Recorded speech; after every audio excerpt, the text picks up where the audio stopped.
ಪ್ರಿಯಪತ್ತೆ ನಿತ್ಯಾ ಗಣಿತ ಗುಣಮಾಣಿಕ್ಯ ವಿಶತ ಪ್ರಭಾ ಚಾಲೋಲ್ಲಾಸೋ ಬಹತ ಸಕಲಾವತ್ಯ ತಮಸೇ ಜಗಜ್ಜನ್ಮಸ್ಥೇಮ ಪ್ರಳಯ ರಚನಾ ಶೀಲವಪುಷೇ ನಮೋ ಅಶೇಷಾಮ್ನಾಯ ಸ್ಮೃತಿಹೃದಯ ದೀಪ್ತಾಯ ಹರಯೇ ನ ಶಬ್ದಾಬ್ಧೌ ಗಾಢಾ ನ ಚ ನಿಗಮ ಚರ್ಚಾಸು ಚತುರಾ ನ ಚ ನ್ಯಾಯೇ ಪ್ರೌಢಾ ನ ಚ ವಿದಿತ ವೇದ್ಯಾ ಅಪಿ ವಯಂ ಪರಂ ಶ್ರೀಮತ್ಪೂರ್ಣ ಪ್ರಮತಿ ಗುರು ಕಾರುಣ್ಯ ಸರಣಿಂ ಪ್ರಪನ್ನಾಃ ಮಾನ್ಯಾಸ್ಮಃ ಕಿಮಪಿ ಚ ವದಂತೋಪಿ ಮಹತಾಂ ನಾರಾಯಣಂ ನಿಖಿಲ ಪೂರ್ಣ ಗುಣೈಕದೇಹಂ ದೋಷಮಾಪ್ಯತಮಮಪ್ಯಖಿಲೈಃ ಸುವಾಕ್ಯೈಃ ಅಸ್ಯೋದ್ಭವಾದಿತಮಶೇಷ ವಿಶೇಷತೋಪಿ ವಂದ್ಯಂ ಸದಾ ಪ್ರಿಯತಮಂ ಮಮ ಸನ್ನಮಾಮಿ ನೋಮೋ ಅಥಾತೋರ್ಮಜಿಜ್ಞಾಸಾವೋ ಯದೀಯ ಚರಣಾಂಭೋಜಚ್ಛಾಯಾಮಾಶ್ರಿತ್ಯ ನಿರ್ವೃತಾಃ ನಂದಂತೆ ಸತತಂ ಮುಕ್ತಾಃ ಸಂಶ್ರಯೇತಂ ಶ್ರಿಯಃ ಪತಿಂ. ಏನಾಯ್ತೀಗ ಉಳಿದ ಮತಗಳ ವಿಮರ್ಶಿತ ಮೋಕ್ಷದ ಪರಿಕಲ್ಪನೆಯನ್ನ ಖಂಡನೆ ಮಾಡಿ ಆಯ್ತೀಗ. ಈಗ ಹೇಳ್ತಾರೆ ಅವರೆಲ್ಲ ಇದೆಲ್ಲ ಯಾಕೆ ಹೇಳಬೇಕಾಗಿತ್ತು, ಮೋಕ್ಷದಲ್ಲಿ ಸುಖನೇ ಇಲ್ಲ ಅಂತ ಮಾತಾಡ್ತಾರೆ. ಎಂಥ ಮಾತುಗಳಿವೆಲ್ಲ ಅಂದರೆ ಆವಿಪಾಲ ಗೋಪಾಲರು, ಈ ಕುರಿ ಕಾಯೋ ದನ ಕಾಯೋ ಜನಗಳಿಗೆ ಕೂಡ ಏನು ಗೊತ್ತಿದೆ, ಮೋಕ್ಷದಲ್ಲಿ ಏನಿರಬೇಕು ಅಂತಿದೆ ಅವರಿಗೆ. ಅದಕ್ಕೆ ವಿರುದ್ಧ ಹೇಳ್ತಾರಲ್ಲ, ಏನು ಮಾಡಬೇಕು ಇದಕ್ಕೆ, ಅದಕ್ಕೆ ಖಂಡನೆ ಮಾಡಬೇಕಾಯ್ತೆ ಹೊರತು ಯಾವುದು ಖಂಡನೆ ಮಾಡಕ್ಕೆ ಹೊರಟಿಲ್ಲ. ಈಗ ಏನು ಸಣ್ಣ ಪುಟ್ಟ ಯಾವುದೋ ವಿಚಾರ ಖಂಡನೆ ಮಾಡಕ್ಕೆ ಹೊರಟಿಲ್ಲ, ದೊಡ್ಡ ವಿಚಾರ ಇದು. ಅರ್ಥ ಆಯ್ತಾ? ಯಾವ್ದು ಸಣ್ಣ ಪುಟ್ಟ ವಿಚಾರ ಖಂಡನೆ ಅದೆಲ್ಲ ಏನು ಸೇಡಿಗಳಲ್ಲೇ ಸ್ಪೆಲ್ಲಿಂಗ್ ಮಿಸ್ಟೇಕ್ಸ್ ಇರುತ್ತೆ ಎಷ್ಟೋ ಕಡೆಗೆ. ಇನ್ವ್ಯಾಲಿಡ್ ಅಂತ ಕರೆಯಲ್ಲ ಅದನ್ನು.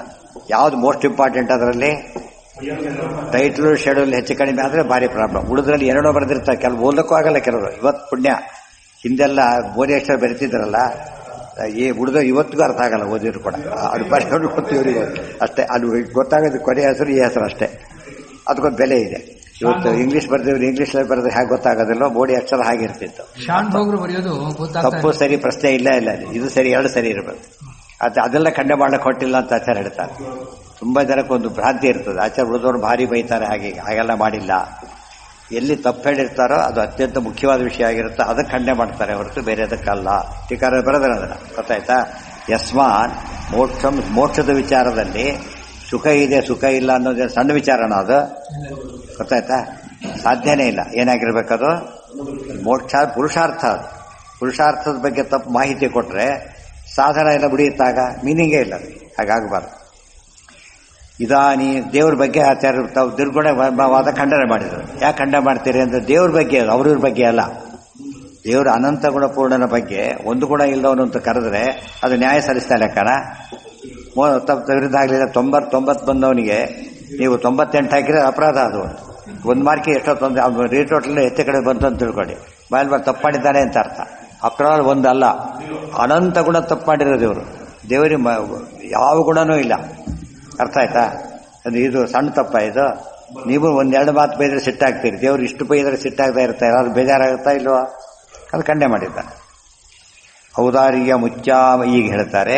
ಇದಾನೀಂ ಏತತ್ಪಾದಾಧಿಕರಣೇಶು ಪೂರ್ವಪಕ್ಷ ಸಿದ್ಧಾಂತ ಯುಕ್ತಿ ವಿವಕ್ಷು ಅಸು ಪ್ರಸಂಗಾತ್ ಸಿಂಹಾವಲೋಕನೇನ ಪೂರ್ವಪಾದದ್ವಯ ಮುಕ್ತಿ ಕಥನ ಪೂರ್ವಕಮಸ್ಮಿನ್ ಪಾದೆ ಚಾಹ ಔದಾರ್ಯವಿತಿ.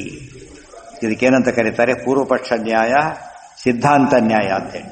ಅದಿಷ್ಟು ಕೂಡ ಏನು ಹೇಳಿಲ್ಲ, ಇವರಿಗೆ ಹೇಳಿರಲಿಲ್ಲ ಆಚಾರ್ಯ ಅಧ್ಯಾಯದೊಳಗೆ. ಒಟ್ಟಿಗೆ ಹೇಳಿಬಿಡ್ತಾರೆ, ಎಲ್ಲ ಪಾದ ಒಟ್ಟಿಗೆ ಹೇಳ್ತಾರೆ ಅಂತ ಹೇಳ್ತಾರೆ. ಪೂರ್ವಪಕ್ಷ ನ್ಯಾಯ ಅಂದ್ರೇನು? ಪೂರ್ವಪಕ್ಷೀಯ ಮೇನ್ ಆರ್ಗ್ಯುಮೆಂಟ್, ಅದು ಪೂರ್ವಪಕ್ಷ ನ್ಯಾಯ. ಸಿದ್ಧಾಂತ ನ್ಯಾಯ ಅಂದ್ರೇನು? ಸಿದ್ಧಾಂತ ಮೇನ್ ಆರ್ಗ್ಯುಮೆಂಟ್. ಹಿಂದೆ ನಿನ್ನೆ ಬಂದಿತ್ತು ಏನಂತ, ದೇವತೆಗಳಿಗೆ ಏನು ಹೇಳಿದ್ರು, ಮೊದಲು ಅವ್ರು ಇರೋದೇ ಇಲ್ಲ, ಯಾಕೆ ಕರ್ಮ ಮಾಡಬೇಕು. ಅವನ ವಾದ ಏನಂತ ಕೇಳಿದ್ರೆ, ಬರ್ತಾರೆ ಹೋಗ್ತಾರೆ ಅಂತ ಹೇಳಿದ್ರಲ್ಲ, ಆ ಪಾಯಿಂಟ್ ಆದ್ರೆ ಬರ್ತಾರೆ ಅಂತ ಹೇಳಿದ್ವಿ, ಆ ಪೋಸ್ಟ್ ಇರುತ್ತೆ ಅಂತ ಹೇಳಿದೀವಲ್ಲ, ಇವರು ಉತ್ತರ ಕೊಟ್ಟರು. ಅರ್ಥ ಆಯ್ತು. ವ್ಯಕ್ತಿಗಳು ಬರ್ತಾರೆ ಹೋಗ್ತಾರೆ, ಬಟ್ ಪೋಸ್ಟ್ ಸಚ್ ಇರುತ್ತೆ, ಆದ್ದರಿಂದ ವಿರೋಧ ಬರಲಿಲ್ಲ ಅಂತ ಹೇಳಿದ್ರು. ಹಾಗಿದ್ರೆ ಮನುಷ್ಯರಿಗೆ ಅಧಿಕಾರ ಇದೆ ಅಂತ ಹೇಳ್ತೀರಿ, ಪಕ್ಷಿಗಳಿಗೆ ಹೇಳ್ತೀರಿ, ಶೂದ್ರಿಗೆ ಯಾಕೆ ಹೇಳಲಿಲ್ಲ ಅಂತ ಕೇಳಿದ್ರೆ ಸಂಸ್ಕಾರ ಬೇಕು ಅಂತ ಹೇಳಿದರು. ಗೊತ್ತಾಯ್ತಾ? ಸಂಸ್ಕಾರ ಬೇಕು ಅಂತ ಅಷ್ಟೇ ಹೇಳಲಿಲ್ಲ, ಸಂಸ್ಕಾರ ಇಲ್ಲದೆ ಹೇಳಬಾರ್ದು ಅಂತ ಹೇಳಿದರು. ಮತ್ತೆ ಹೇಳಿದರೆ ಭಾರಿ ದೋಷಗಳನ್ನು ಹೇಳಿದರು. ಆದ್ದರಿಂದ ಏನು ಮಾಡಬೇಕು, ಅವರಿಗೆ ಅಧಿಕಾರ ಇಲ್ಲ ಅಂತಾನೆ ಅರ್ಥ ಮಾಡಬೇಕು. ಆದರೆ ಜ್ಞಾನಾಧಿಕಾರ ಇಲ್ಲ ಅಂತ ಅರ್ಥ ಮಾಡಿಲ್ಲ ನಾವು. ವೇದಾಧಿಕಾರಿ ಅಷ್ಟೇ ಹೇಳಿರೋದಾದ್ರೆ ಸಮಸ್ಯೆ ಇಲ್ಲ. ಪೂರ್ವಪಕ್ಷಿ ಮೇನ್ ಆರ್ಗ್ಯುಮೆಂಟು, ಇವರು ಮೇನ್ ಆರ್ಗ್ಯುಮೆಂಟ್, ಅದು ಸಬಬ್ ಪಡ್ತಾರೆ. ಔದಾರ್ಯಮುಚ್ಚಾವಚ ಶಕ್ತಿರಾತ್ಮ ಸ್ವರೂಪದಾರ್ಢ್ಯಂಚ ನಿಜಸ್ವಭಾವ ಸ್ವಾತಂತ್ರ್ಯಮಾಪೂರ್ಣ ವಿಶೇಷ ಯೋಗ್ಯತಾ ವಿರೋಧ ನಿಶ್ಚ ಚತುರ್ಥ ಪಾದೇ. 4ನೇ ಪಾದದಲ್ಲಿ ಇವಿಷ್ಟು ಕೂಡ ಪೂರ್ವಪಕ್ಷ ಯುಕ್ತಿಗಳು. ದ್ವಿತೀಯಾಧ್ಯಾಯಸ್ಯ ಚತುರ್ಥ ಪಾದೆ ಅಂತ ಅರ್ಥ. ತೃತೀಯಾಧ್ಯಾಯಸ್ಯ ಚತುರ್ಥ ಪಾದ. ಪೂರ್ವಪಕ್ಷಯುಕ್ತ ಇತಿ ಶೇಷಃ. ಪೂರ್ವಪಕ್ಷ ಇತಿ ಶೇಷ. ಪೂರ್ವಪಕ್ಷ ಯುಕ್ತಿಗಳು ಅಂತ ತಿಳ್ಕೋಬೇಕಿದನ್ನ. ಸಿದ್ಧಾಂತ ಯುಕ್ತಿಗಳು ಯಾವುದು ಅಂದರೆ ವ್ಯವಸ್ಥಿತಿತ್ವ ವಿಶೇಷ ಸ್ಥಿತಿಶ್ಚ ನಿಷೇಧ ಸಾಮಾನ್ಯ ವಿಧಿಕ್ರಿಯಾಣಾಂ ವಿಭಕ್ತತಾ ಚತ್ವಾ ಚ ಅತ್ವರಯೈವ ಸಿದ್ಧಿ ವಿಪಕ್ಷ ಸಂಪ್ರಾಪ್ತ ವಿರೋಧಿ ಹೇತವಃ. ಇವಿಷ್ಟು ಸಿದ್ಧಾಂತ ಯುಕ್ತಿಗಳು.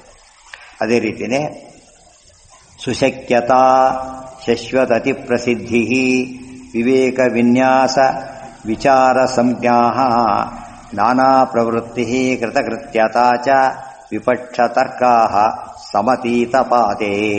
ಹಿಂದಿನ ಪಾದದಲ್ಲಿ ಅಂದರೆ ಅತೀತ ಪಾದ, ಸಮತೀತ ಪಾದ, ನಿರಂತರಾತೀತ ಪಾದ ಅಂತ ಅರ್ಥ. ಹಿಂದಿನ ಪಾದದಲ್ಲಿ ಪೂರ್ವಪಕ್ಷ ಯುಕ್ತಿಗಳು ಸುಶಕ್ಯತಾ ಶಶ್ವತತಿ ಪ್ರಸಿದ್ಧಿ ವಿವೇಕ ವಿನ್ಯಾಸ ವಿಚಾರ ಸಂಜ್ಞಾ ವಿವೇಕ ವಿನ್ಯಾಸ ವಿಚಾರ ಸಂಜ್ಞಾ ನಾನಾ ಪ್ರವೃತ್ತಿ ಕೃತಕೃತ್ಯತಾ ಚ ವಿಪಕ್ಷ ತರ್ಕಾ ಸಮತೀತ ಪಾದೇ. ವಿಪಕ್ಷ ಪೂರ್ವಪಕ್ಷ, ತರ್ಕ ಯುಕ್ತಿ. ವಿಪಕ್ಷ ತರ್ಕ ಅಂದರೆ ಪೂರ್ವಪಕ್ಷ ಯುಕ್ತಿ. ಮಹಾಫಲತ್ವಂ ಪ್ರವಿವಿಕ್ತತಾ ಚ ಸಂಧಿಗ್ರಹ ಸಾಧನಮಾಪ್ತಕೃತ್ಯಂ ವಿಶೇಷ ಕಾರ್ಯಂ ಕೃತಿ ಸಂಸ್ಥಿತಿಶ್ಚ ಸುಯುಕ್ತಯೋ ನಿರ್ಣಯಗ ಸ್ವಪಕ್ಷೇ. ಇಷ್ಟು ಸಿದ್ಧಾಂತ ಯುಕ್ತಿಗಳು. ಅದಾದ ಮೇಲೆ ವ್ಯಾಮಿಶ್ರತ ಕಾರ್ಯಕರತ್ವ ಅರ್ಥಕೃಪ್ತಿ ಸುದಾರ್ಢ್ಯಂ ಪರತಂತ್ರತಾ ಚ ಸಮಾನಧರ್ಮ ಕೃತಶೇಷತಾ ಚ ಲೋಕೋಪಮಃ ಪೂರ್ವಮತಾನುರಾಗಸಾರಾ. ಮುಂದಿನ ಪೂರ್ವಪಕ್ಷ ಯುಕ್ತಿ. ಪೂರ್ವಮತ ಅಂದರೆ ಪೂರ್ವಪಕ್ಷ. ಆ ಯುಕ್ತಿಗಳು ಅಂತಿಮ ಅಸ್ಮಿನ್ ಪಾದೆ, ಈ ಪಾದದಲ್ಲಿ ವಿಶೇಷ ಸಾಮ್ಯ ಶ್ರುತಿರಾಢ್ಯತಾ ಚ ಸಮಾನ ಲೋಪೋ ಮಹಿಮಾ ವಿಶೇಷ ಕೃತಾರ್ಥತಾ ಶಶ್ವತನು ಪ್ರವೃತ್ತಿ ಸಿದ್ಧಾಂತ ನಿರ್ಣೀತಿ ವಿಶೇಷ ಹೇತವಃ. ಇವು ಸಿದ್ಧಾಂತ ಯುಕ್ತಿಗಳು. ಸಿದ್ಧಾಂತ ನಿರ್ಣೀತೆ ವಿಶಿಷ್ಟ ಹೇತವಃ. ಟೀಕಾರಾಯರು ಯಾವುದಕ್ಕೂ ಅದಕ್ಕೆ ಅರ್ಥ ಬರೆಯೋದಿಲ್ಲ. ಇಡೀ ನ್ಯಾಯಸುಧಾದಲ್ಲಿ ಪೂರ್ವಪಕ್ಷ ಯುಕ್ತಿ ಸಿದ್ಧಾಂತ ಎಲ್ಲಿ ಬರುತ್ತೆ, ಅದು ಆ ಪದಕ್ಕೆ ಅರ್ಥ ಹೇಳ್ತಾರೆ ಹೊರತು ಎಕ್ಸ್ಪ್ಲೇನ್ ಮಾಡೋದಿಲ್ಲ. ಯಾಕೆಂದರೆ ಆಚಾರ್ಯ ನ್ಯಾಯವಿವರಣೆ ಬರೆದಿದ್ದು ಅದಕ್ಕೋಸ್ಕರ ಎಕ್ಸ್ಪ್ಲೇನ್ ಮಾಡೋಕ್ಕೆ ಬರೆದರು. ನ್ಯಾಯವಿವರಣೆ ಟೀಕಾದಲ್ಲಿ ಅವೆಲ್ಲ ಹೇಳ್ತಾರೆ, ಇಲ್ಲಿ ಯಾವುದು ಹೇಳೋದಿಲ್ಲ. ಇದನ್ನ ರಾಯರು ಏನು ಮಾಡ್ತಾರೆ, ಪ್ರಸಂಗ ಬಂದಾಗ ಅದು ಎಕ್ಸ್ಪ್ಲೇನ್ ಮಾಡಿಬಿಡ್ತಾರೆ. ಅಲ್ಲಿವರೆಗೆ ಕಾಯೋದಕ್ಕಾಗೋದಿಲ್ಲ ಅಂದರೆ ಚಿಕ್ಕದಾಗಿ ಎಕ್ಸ್ಪ್ಲೇನ್ ಮಾಡ್ತಾರೆ. ಕೆಲವು ವ್ಯಾಖ್ಯಾನಕ ಟಿಪ್ಪಣಿಕಾರ ಮಾಡ್ತಾರೆ. ಟೀಕಾರ ಏನು ಮಾಡಲಿಲ್ಲ, ಬಟ್ ನಾವೇ ಟಿಪ್ಪಣಿ ಬರೀತಾರೆ. ಅದಕ್ಕೆ ನ್ಯಾಯವಿವರಣೆ ಟೀಕಾ ಬರೆದಿರೋದ್ರಿಂದ ಹೇಳಲಿಲ್ಲ. ಅವ್ರು ಬಿಟ್ಟು ಭಾಗನ ರಘುತ್ವೋತ್ಸವಗಳು ಬರೆದಿರೋದ್ರಿಂದ ಪೂರ್ತಿ ಆಯ್ತಾರೆ. ಅನೇಕ ಲಯಾಧಿಕರಣಂ. ಇಷ್ಟಾದ ಮೇಲೆ ಈ ಪಾದದ ಮುಖ್ಯ ವಿಷಯ ಯಾವುದೀಗ, ಅನೇಕ ಲಯಾಧಿಕರಣಂ ಅಂತೇಳಿ. ನೈಕಸ್ಮಿನ್ ದರ್ಶಯತೋ ಹಿ ಪ್ರಧಾನ ವಾಯುಸ್ತ್ಯ ವಾಯು ನಾಮ ಭೂತೇಶ್ವಿತಿ ಪ್ರೋಕ್ತ ಗತೋಪಿ ಯುಕ್ತ್ಯ. ಇದರಲ್ಲಿ ಏನು ಹೇಳ್ತಾರೆ, 3ನೇ ಪಾದಕ್ಕೆ ಏನಂತ ಹೆಸರಿದೆ, ಭಕ್ತಿ ಮಾರ್ಗ, ಉತ್ಕ್ರಾಂತಿ ಮಾರ್ಗ. ಉತ್ಕ್ರಾಂತಿ ಮಾರ್ಗ ಮತ್ತು ಭೋಗ ಇಷ್ಟಿರೋದೀಗ. 3ನೇ ಪಾದಕ್ಕೆ ಬಂದಿರೋದ್ರಲ್ಲಿ ಏನು ಹೇಳಬೇಕು ಅವರಿಗೆ, 2ನೇ ಪಾದನೇ ಇರೋದು ನಾವಿನ್ನೂ ಕೂಡ. ಎಲ್ಲರಲ್ಲಿ ಅನೇಕ ಲಯ, ಹೇಗೆ ಉತ್ಕ್ರಾಂತಿ ಹೇಗಾಗಬೇಕು ಅಂತ ಪ್ರಶ್ನೆ. ದೇವತೆಗಳಿಗೆಲ್ಲ ಏನಿಲ್ಲ, ಉಳಿದವರಿಗೆಲ್ಲ ಉತ್ಕ್ರಾಂತಿ. ಅದನ್ನು ಹೇಳ್ತಾರೆ. ಅಸ್ಮಿನ್ ದರ್ಶಯತೋ ಪ್ರಧಾನ ವಾಯುಸ್ತಿಹ ವಾಯು ನಾಮ ಭೂತೇಶ್ವತಿ ಪ್ರೋಕ್ತ ಗತೋಪಿ ಯುಕ್ತ್ಯ ಯಸ್ಮಾಶ್ರುತೌ ಪವತೆ ಚೇತಿ ಭೂರಿ ಪ್ರೋಕ್ತೋ ಯತೋ ಭೂತಮಾನಿ ಚ ಸೋಪಿ ಮಹಾಮಾನಿ ಸ್ವಲ್ಪಮಾನಿ ಚ ಯಸ್ಮಾತ್ ತಚ್ಛಬ್ದೇನಾಪ್ಯುಚ್ಯತೆ ತೇನ ಸೋಪಿ. ಅನೇಕ ಲಯಾಧಿಕರಣ. ಅದಕ್ಕೆ ಪ್ರಶ್ನೆ, ನೈಕಸ್ಮಿನ್ ದರ್ಶಯತೋ ಹಿ ಅತ್ರ ಅಗ್ನೌ ಸರ್ವೇ ದೇವಾ ವಿಲೀಯಂತೆ. ಒಂದು ಮಾತಿದೆ, ಎಲ್ಲ ದೇವತೆಗಳು ಕೂಡ ಅಗ್ನಿಯಲ್ಲಿ ಲಯ ಹೊಂತಾರೆ. ಭೂತೇಷು ದೇವಾ ವಿಲೀಯಂತೆ. ಇನ್ನೊಂದು ವಾಕ್ಯ, ಭೂತಗಳಲ್ಲಿ ಲಯ ಹೊಂತಾರೆ. ಇತಿ ಶ್ರುತಿ ದ್ವಯ ವಿಪ್ರತಿಪತ್ಯ. ಏನು ಪ್ರಶ್ನೆ ಬಂತೀಗ, ಭೂತಗಳಲ್ಲಿ ಅಂದರೆ ಎಷ್ಟು ತಗೋಬೇಕಾಯ್ತು, 5 ತಗೋಬೇಕು. ಅಗ್ನಿ ಅಂತ ಹೇಳಿದ್ರೆ ಒಂದೇ ಆಯಿತು. ಅಗ್ನಿಯಲ್ಲಿ ಅಂತ ಒಂದು ಕಡೆ ಹೇಳ್ತಾರೆ, ಭೂತೇಷು ಇನ್ನೊಂದು ಕಡೆ ಹೇಳ್ತಾರೆ. ಅದಕ್ಕೇನು ಸಂಶಯ ಬಂತು ನಮಗೀಗ, ವಸ್ತುಸ್ಥಿತಿ ಏನು ಅಂತೇಳಿ. ಕಿಮಗ್ನವು ಏಕಸ್ಮಿನ್ ಸರ್ವೇ ದೇವಾ ವಿಲೀಯಂತೆ. ಒಬ್ಬ ಅಗ್ನಿಯಲ್ಲಿ ಎಲ್ಲ ದೇವತೆಗಳು ವಿಲಯ ಹೊಂತಾರೋ, ಉತ ಪಂಚಸ್ವಪಿ ಭೂತೇಶು 5 ಭೂತಗಳಲ್ಲೂ ಹೊಂತಾರೋ ಇತಿ ಸಂಶಯೇ. ಸಂಶಯ. ಅಗ್ನೌ ಏಕಸ್ಮಿನ್ನೇವ ಸರ್ವೇಷಾಂ ದೇವಾನಾಂ ಲಯ. ಅಗ್ನಿ ಒಬ್ಬರಲ್ಲೇ ಎಲ್ಲಾ ದೇವತೆಗಳ ಲಯ. ಅಗ್ನಿಶ್ರುತೇ ರೀತಿ ನಿರವಕಾಶತ್ವ. ಅಗ್ನಿಶ್ರುತಿ ಎಂಬ ನಿರವಕಾಶವಾದ್ದರಿಂದ ಭೂತಶ್ರುತೇಷ್ಟು ಸಾವಕಾಶತ್ವ. ಏಕಸ್ಮಿನ್ನಗ್ನೌ ಸರ್ವೇಷಾಂಚ ಲಯೇ ಅಗ್ನೇಶ್ಚ ವಾಯೋ ವಾಯೋರಾಕಾಶೇ ಸತಿ ಸೂತೇಷು ಇತಿ ಬಹುಜನೋಪಪತ್ತೇ ರೀತಿ ಪ್ರಾಪ್ತೆ ಸಿದ್ಧಾಂತಿತ. ಇದಿಷ್ಟು ಪೂರ್ವಪಕ್ಷ. ಅಗ್ನಿಯಲ್ಲಿ ಮಾತ್ರ ಲಯ ಹೊಂತಾರೆ, ಬೇರೆ ಕಡೆ ವಾಕ್ಯ ಇದೆಯಲ್ಲ ಅದು ಸಾವಕಾಶ ವಾಕ್ಯ, ಅದು ಡ್ಯೂ ಕೋರ್ಸ್ ಮುಂದೆ ಹೋಗ್ತಾರೆ ಅಂತ ಅರ್ಥ ಅಂತ ಮಾಡಿದ. ಅದಕ್ಕೆ ಹೇಳ್ತಾರೆ ಅದಲ್ಲ. ನೈಕಸ್ಮಿನ್ನಗ್ನೌ ಸರ್ವೇಷಾಂ ದೇವಾನಾಂ ಲಯ ಕಿಂತು ಪಂಚಸ್ವಪಿ ಭೂತೇಷು, ಪಂಚಭೂತಗಳಲ್ಲೂ ಆಗ್ತಾರೆ. ಕೃತಃ ಪೃಥಿವ್ಯಾಂ ಋಭವೋ ವಿಲೀಯಂತೆ ವರುಣೇ ಅಶ್ವಿನೌ ಅಗ್ನೌ ಅಗ್ನಯೋ ವಾಯೋ ಇಂದ್ರಃ ಸೋಮ ಆದಿತ್ಯೋ ಮುಂದೆ ಬೃಹಸ್ಪತಿ ಇತ್ಯಾಕಾಶ ಏವ ಸಾಧ್ಯಾಃ ವಿಲೀಯಂತೆ. ಋಭವಃ ಪೃಥಿವ್ಯಾಂ ವರುಣಃ ಆಪಃ ಅಗ್ನಯಸ್ತೇಜಸಿ ಮರುತೋ ಮಾರುತೆ ಆಕಾಶೇ ವಿನಾಯಕ ವಿಲೀಯಂತೆ ಇತಿ ಶ್ರುತಿ ಚ ಯಥಾಯೋಗ್ಯಂ ಪಂಚಸ್ವಪಿ ಭೂತೇಷು ದೇವಾನಾಂ ಲಯಂ ದರ್ಶಯತೋ ಇತಿ. ಇಷ್ಟು ಕೂಡ ಅಂದರೆ ಕೆಲವು ದೇವತೆಗಳು ಕೆಲವರಿಗೆ ನಮಗೆ ಗೊಂದಲ ಪರಿಹಾರ ಆಯ್ತು. ಈಗ ಅಗ್ನಿಯಲ್ಲಿ ಲಯ ಹೊಂತಾರೆ ಅಂತ ಒಂದು ವಾಕ್ಯ, ಎಲ್ಲ ಕಡೆ ಅಂತ ಇನ್ನೊಂದು ವಾಕ್ಯ, ಎರಡು ವಾಕ್ಯ ಅವ್ರೇನು ಮಾಡಿಬಿಟ್ರು, ಅಗ್ನಿ ಪ್ರಧಾನ ಉಳಿದ ವಾಕ್ಯ ಸಾವಕಾಶ ಅಡ್ಜಸ್ಟ್ ಮಾಡೋಣ ಅಂತ. ಅದಕ್ಕಿಲ್ಲ, ಎರಡೂ ನಿರವಕಾಶ ಆದ್ದರಿಂದ ಎರಡರಲ್ಲೂ ಹೇಳಬೇಕು. ಎರಡರಲ್ಲಿ ಹೇಗೆ ಹೇಳಕ್ಕೆ ಬರ್ತದೆ, ಕೆಲವರು ಅಗ್ನಿಯಲ್ಲಿ ಕೆಲವರು ಬೇರೆ ಬೇರೆ ಭೂತಗಳಲ್ಲಿ ಆದ್ದರಿಂದ ಸಮಸ್ಯೆ ಬರಲಿಲ್ಲ ಅಂತ. ಓಂ ನೈಕಸ್ಮಿನ್ ದರ್ಶಯತೋ ಹಿ ಓಂ ಅತ್ರ ಯಥೋ ವಾಯು ಇಂದ್ರ ಇತಿ ವಾಯುಶಬ್ದೋ ಭೂತವಾಯೋರಪ್ರಧಾನಸ್ಯ ವಾಚಕೋ ವಿವಕ್ಷಿತ ಇತಿ ಪ್ರತೀಯತೆ. ವಾಯು ಇಂದ್ರ ಅಂತ ಒಂದು ಮಾತಿದೆ. ಇಂದ್ರದೇವರು ಮುಂದೆ ಲಯಲ್ಲಿ ಹೊಂತಾರೆ. ಇವೆಲ್ಲ ಯಾತಕ್ಕೆ ಸ್ಕಿಪ್ ಮಾಡ್ತಾರೆ ಅಂದರೆ ಭಾಷೆದಲ್ಲಿ ಹೇಳಿ ಆಗಿದೆ ಅದೆಲ್ಲ ಕೂಡ. ಅನುವ್ಯಾಖ್ಯಾನ ಯಾತಕ್ಕೆ ಕೊಟ್ಟಿರೋದೀಗ, ಯಾತಕ್ಕೆ ಬರೋದು ಅನುವ್ಯಾಖ್ಯಾನ? ಸ್ವಯಂಕೃತಾಪಿ ತದ್ವ್ಯಾಖ್ಯಾ ಕ್ರಿಯತೆ ಸ್ಪಷ್ಟತಾರ್ಥತಃ. ಇನ್ನು ಭಾಷೆ ಬರೋದಾಗಿದೆ, ನಾವೀಗ ಕೆಲವು ವಿಷಯ ಸ್ಪಷ್ಟತೆಗೋಸ್ಕರ ಬರೀತೇವೆ ಅಂತ ಹೇಳಿದ್ರಿಂದ ಎಲ್ಲದಕ್ಕೂ ಬರೀಲಕ್ಕೆ ಹೋಗೋದಿಲ್ಲ. ಗೊತ್ತಾಯ್ತಾ? ಎಲ್ಲಿ ನಮಗೆ ಸಂಶಯ ಸ್ಪಷ್ಟೀಕರಣ ಬೇಕಿದೆ ಅದು ಮಾತ್ರ ಬರೀತಾರೆ. ಅದೆಲ್ಲ ಗೊತ್ತಿಲ್ಲದವ್ರು ಏನಾಗುತ್ತೆ, ಇದು ಅರ್ಥ ಆಗಲ್ಲ. ಗೊತ್ತಿಲ್ಲದ ಹೋದ್ರೆ ಭಾಷ್ಯ ಓದ್ದೇ ಹೋದ್ರೂ ಗೊತ್ತಾಗಲ್ಲ, ಮರ್ತಿದ್ರೂ ಗೊತ್ತಾಗಲ್ಲ. ಗೊತ್ತಾಯ್ತಾ? ಓದಿರೋ ಕೇಸುಗಳೇ ಜಾಸ್ತಿ. ಆದ್ದರಿಂದ ಹೇಳಲೇಬೇಕಾಗತ್ತೆ, ಕೆಲವು ವಿಷಯ ಹೇಳ್ತಾರೆ ಅಷ್ಟೆ. ಅದಿಲ್ಲದೆ ಹೋದ್ರೆ ಅರ್ಥನೇ ಆಗಲ್ಲ. ಅನುವ್ಯಾಖ್ಯಾನಕ್ಕೆ ಫಸ್ಟ್ ಓದಬೇಕಾದ ಭಾಷ್ಯನೇ. ಸೂತ್ರಕೃತ ಸರ್ವೇಷು ಭೂತೇಷು ದೇವಾನದೇವತ್ರಾರ್ಥೇ ಗೃಹೀತೇಯಂ ಶ್ರುತಿ ಭೂತೇಷು ತಶ್ರುತೇ ರೀತಿ ಉಪಕ್ರಮ ತಥೋ ಅಪಿ ಅಪ್ರಧಾನೋ ವಾಯುರೀತಿ ಪ್ರತೀತಿ ನಿವಾರಣಾಯ ಪ್ರಧಾನಿ. ಈ ಸ್ಟೇಜಲ್ಲಿ ಪ್ರಶ್ನೆ ಬಂತದ್ದು. ಏನು ಪ್ರಶ್ನೆ ಬಂದಿದೆ ಇಲ್ಲಿ? ಇಂದ್ರಲಯ ಹೊಂದೋದು ಎಲ್ಲಿ ಅಂತ ಪ್ರಶ್ನೆ. ವಾಯುವಿನಲ್ಲಿ ಅಂತ ಮುಂದಿನ ವಾಕ್ಯ. ಈ ವಾಯು ಯಾರು ಅಂತ ಮುಂದಿನ ಪ್ರಶ್ನೆ. ಈ ವಾಯು ಯಾರಾಗಿರೋ ಸಂಭವ ಇದೆ? ಭೂತವಾಯುನೋ ಪ್ರಧಾನವಾಯುನೋ? ಭೂತವಾಯು ಅಂದರೆ ಪಂಚಭೂತದ ವಾಯು, ಪ್ರಧಾನವಾಯು ಅಲ್ಲಿದ್ದಾರೆ. ಇಬ್ಬರಿಗೆ ಎಷ್ಟು ವ್ಯತ್ಯಾಸ ಇದೆ? ಅಷ್ಟು ವ್ಯತ್ಯಾಸ ಇದೆ. ಯಾರಂತ ಹೋಗ್ಬೇಕು ಅಂತ ಪ್ರಶ್ನೆ. ಈಗ ವಾಯು ಶಬ್ದ ಇಬ್ಬರನ್ನು ಹೇಳುತ್ತೆ. ಭೂತೇಷು ತಚ್ಛ್ರುತೆ ಅದಕ್ಕೆ ಹೇಳ್ತಾರೆ ನೈಕಸ್ಮಿನ್ ದರ್ಶಯತೋ ಹಿ. ಇಲ್ಲಿ ಬಂದಿರೋದು ಪ್ರಧಾನ ವಾಯುಸ್ತಿಹ ವಾಯುನಾಮ ಭೂತೇಶ್ವತಿ ಪ್ರೋಕ್ತ ಗತೋಪಿ ಯುಕ್ತ್ಯ.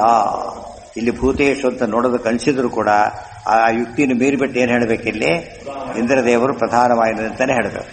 ಯಶ್ವಾಶ್ರುತೋ ಪವತೆ ಚೇತಿ ಭೂರಿ ಪ್ರೋಕ್ತೋ ಯಥೋ ಭೂತಮಾನಿ ಚ ಸೋಪಿ ಮಹಾಮಾನಿ ಸ್ವಲ್ಪಮಾನಿ ಚ ಯಸ್ಮಾತ್ ತಚ್ಛೇಬ್ದಯನು ಅಪ್ಯುಚ್ಯತೆ ತೇನ ಸೋಪಿ. ಅನೇಕ ಕಾರಣ. ಒಂದು ಕಾರಣ ಮುಖ್ಯವಾಗಿ ಯಾವುದೇ ಪದ ಬಂದಾಗಲೂ ಕೂಡ ಮುಖ್ಯ ಫಸ್ಟ್ ತಗೋಬೇಕು. ಮುಖ್ಯ ತಗೊಳ್ಳೋದಿದ್ದಾಗ ಏನು ತಗೋಬೇಕು? ಸೆಕೆಂಡ್ ಇರೋ. ಇಲ್ಲಿ ವಾಯು ಒಂದು ಯಾರನ್ನು ತಗೋಬೇಕು? ಫಸ್ಟ್ ಆಗಿದ್ರೆ ತಗೊಳ್ಬೇಕು. ಇದು ಸಾರಿ ಅಲ್ಲಿ ಒಂದೇ ಹೋದ ಬೇರೆಯವ್ರನ್ನ ತಗೋಬೇಕು. ಅದು ಬಾಧ ಮುಖ್ಯಾರ್ಥ. ಬಾಧ ಬಂದಾಗ ಬೇರೆ ತಗೋಬೇಕು. ಇಲ್ಲಿ ಬಾಧ ಇಲ್ಲ ತಗೋಬೇಕು. ಮತ್ತೆ ಲಯ ಹೊಂದಿರೋದು ಯಾರು ಇಲ್ಲಿ? ಇಂದ್ರದೇವರು. ಮೇಲಿನವರು ಕೆಳಗಿನವರು. ಈಗ ಭೂತವಾಯು ಕೆಳಗಿರೋರು. ಲಯ ಹೊಂದ್ಬೇಕಾದ್ರೆ ಎಲ್ಲಿ ಹೊಂದ್ಬೇಕು? ಮೇಲೆ ಕೆಳಗೇನೋ? ಮೇಲೆ. ಇವರು ಪ್ರಧಾನವಾಯು ಆಗಬೇಕು ಹೊರತು ಯಾವ ವಾಯು ಆಗೋದಿಲ್ಲ. ಆ್ಯಕ್ಷನ್ ತೊಗೊಂಡ್ರು ತಹಸೀಲ್ದಾರ್ ಮೇಲೆ ಅಂತ ಹೇಳಿದ್ರೆ ಇವ್ರು ಯಾರೋ ವಿಲೇಜ್ ಅಕೌಂಟೆಂಟ್ ತೊಗೊಳಕ್ಕೆ ಬರಲ್ಲ. ಯಾರು ತಗೋಬೇಕಾದ್ರೆ ಇಬ್ಬರ ಹೆಸರು ಒಂದೇ ಇರುತ್ತೆ. ಮೇಲಿನ ಎ ಸಿ ಹೆಸರು ಒಂದೇ, ವಿಲೇಜ್ ಅಕೌಂಟೆಂಟ್ ಹೆಸರು ಒಂದೇ, ಇಬ್ಬರು ಒಂದೇ ಹೆಸರು ಇರುತ್ತೆ. ಆ್ಯಕ್ಷನ್ ಯಾರ ಮೇಲೆ ತೊಗೋತಿರೋದು? ಈಗ ಅವನಿಂತ ಮೇಲೂ ನಾ ಮೇಲೆ ತೊಗೊಂಡಾಗ ಕೆಳಗಿನ ರೋಲ್ ಇಲ್ಲ. ಆ ದೃಷ್ಟಿಯಿಂದ ನಿರವಕಾಶವಾಗಿ ಇಂದ್ರ ಶಬ್ದ ಬಂದಿರೋದ್ರಿಂದ ಇಲ್ಲಿ ವಾಯು ಯಾರಾಗಬೇಕು? ಪ್ರಧಾನ ವಾಯುವೇ ಆಗಬೇಕು. ಅದಕ್ಕೆ ಮಾನಿಗಳು ಇಬ್ಬರಿದ್ದಾರೆ. ಮತ್ತೆ ವಾಯು ಅಂತ ಹೇಳಿಬಿಟ್ರಲ್ಲ ನೀವು. ವಾಯು ಅಂತ ಹೇಳಿದ್ರಿಂದ ನಾವು ತಗೋತೀವಿ ಅಂದರೆ ವಾಯು ಒಂದು ಪದಕ್ಕೆ ಇಲ್ಲೂ ಜಡ ಪದಾರ್ಥ ಇಲ್ಲೂ ವ್ಯಕ್ತಿತ ಅಲ್ಲ, ಅಲ್ಲೂ ಅಲ್ಲ. ಇಲ್ಲಿ ವಾಯು ಅಂದರೆ ತತ್ವದ ಅಭಿಮಾನಿ, ಅಲ್ಲೇ ಅಭಿಮಾನಿನೇ. ಇಬ್ಬರು ಅಭಿಮಾನಿಗಳಲ್ಲಿ ಈ ಅಭಿಮಾನಿ ಕಡಿಮೆ, ಆ ಅಲ್ಪಮಾನಿ. ಮಹಾಮಾನೀತು ಅಲ್ಪಮಾನಿ ಚ ಯಸ್ಮಾತ್ ತಚ್ಛಬ್ದೇನಾಪ್ಯುಚ್ಯತೆ ತೇನ ಸೋಪಿ. ಮಹಾಮಾನಿಗಳು ಅಂದರೆ ಮುಖ್ಯಾಭಿಮಾನಿಗಳು, ಅಲ್ಪಮಾನಿಗಳು ಅಂದರೆ ಅವಾಂತರಾಭಿಮಾನಿಗಳು. ನಾವು ಯಾವಾಗಲೂ ಕೂಡ ಅವಾಂತರಾಭಿಮಾನಿ ಮುಖ್ಯನೋ ಮುಖ್ಯಾಭಿಮಾನಿ ಮುಖ್ಯನೋ? ಮುಖ್ಯಾಭಿಮಾನಿ. ಪ್ರಸಕ್ತಿ ಅದು ಬಂದಾಗ ಅದು ಹೊಂದಿದ್ರೆ ಮುಂದೆ ಬರಬಾರ್ದು. ಅಲ್ಲಿಗೆ ವಿಷಯ ಮುಗಿತು. ಅಥವಾ ಪರಾಧಿಕರಣ ಅದು ನಾಳೆ.